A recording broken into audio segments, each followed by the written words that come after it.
pengurangan seluruhnya dari pidana yang dijatuhkan. 4. Majelis Hakim Pengadilan Negeri Mataram menjatuhi vonis terhadap terdakwa Imade Yogi Purusa Utama, yakni pidana penjara selama 14 tahun karena terbukti melakukan pembunuhan terhadap Brigadir Muhammad Nur Hadi.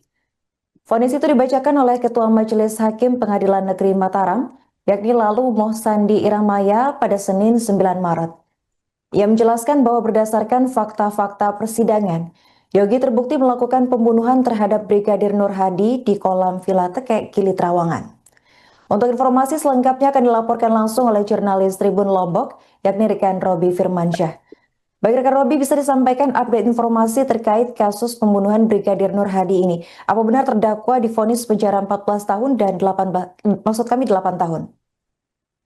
Ya, Arin dan juga Tribunus Majelis Hakim Pengadilan Negeri Mataram telah membacakan vonis terhadap dua terdakwa kasus pembunuhan Brigadir Muhammad Nur Hadi yang terjadi di Villa Tekek di Terawangan pada April 2025 lalu. Dalam vonisnya, Majelis Hakim yang dipimpin oleh Lalu Muhammad Sandi Iramaya menyatakan bahwa terdakwa Imade Yogi Purusa Utama telah terbukti secara sah dan meyakinkan melakukan tindak pidana pembunuhan tersebut, sehingga terhadapnya dijatuhi hukuman pidana penjara selama 14 tahun.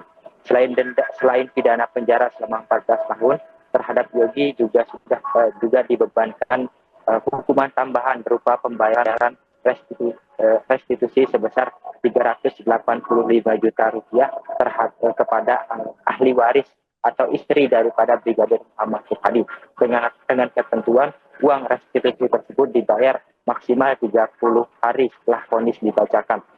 Selain itu, namun jika restitusi tersebut tidak mampu dibayarkan oleh terdakwa, maka penuntut umum akan melakukan penyitaan dan akan melakukan penyitaan terhadap harta daripada terdakwa, lalu akan dilakukan lelang.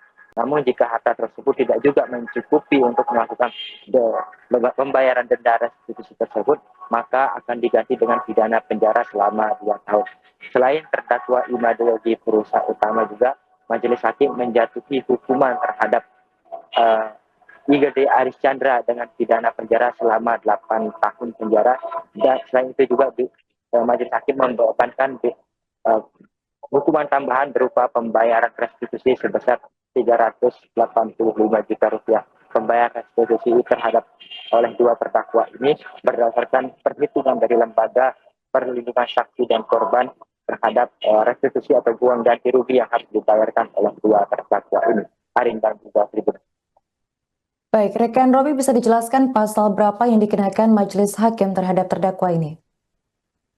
Ya, dapat kami sampaikan bahwa Majelis Hakim mengenakan pasal atau menyatakan bahwa Kompol Yogi terbukti secara sah dan meyakinkan melakukan tindak pidana pembunuhan sesuai dengan ketentuan pasal 458 Undang-Undang Nomor 1 Tahun 2023 tentang Kitab Undang-Undang Hukum Pidana.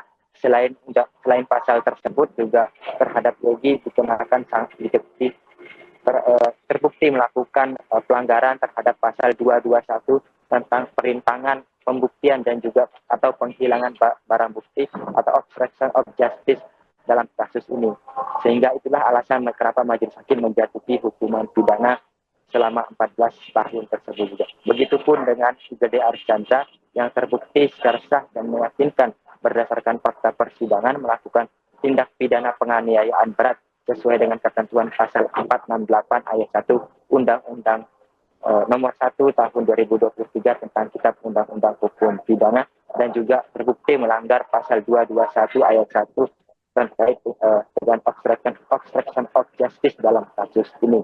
Arin dan juga Tribunus. Bagaimana respons dari kubu terdakwa atas penetapan hasil sidang vonis ini? Ya, terhadap vonis ini, penasihat hukum kedua terdakwa menyatakan akan mengambil keputusan dalam waktu dekat apakah akan melakukan perlawanan atau melakukan upaya banding terhadap putusan ini, dan juga dalam waktu dekat akan menyampaikan keberatannya terhadap putusan dari Majelis Hakim ini.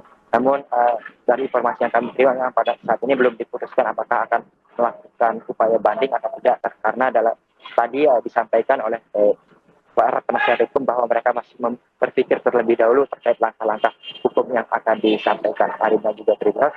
Selain itu juga dapat kami sampaikan bahwa pihak keluarga dari Brigadir Muhammad Hadi merasa kecewa dengan vonis yang dijatuhi oleh majelis hakim ini, karena memang menurut mereka vonis yang dijatuhi ini cukup ringan. Mereka sangat berharap seharusnya majelis hakim menjatuhi hukuman yang setimpal terhadap kedua terdakwa ini, yakni pidana penjara seumur hidup. Demikian Arin dan juga Tribuners. Baik, terima kasih rekan Robi atas laporannya dan selamat lanjutkan tugas kembali.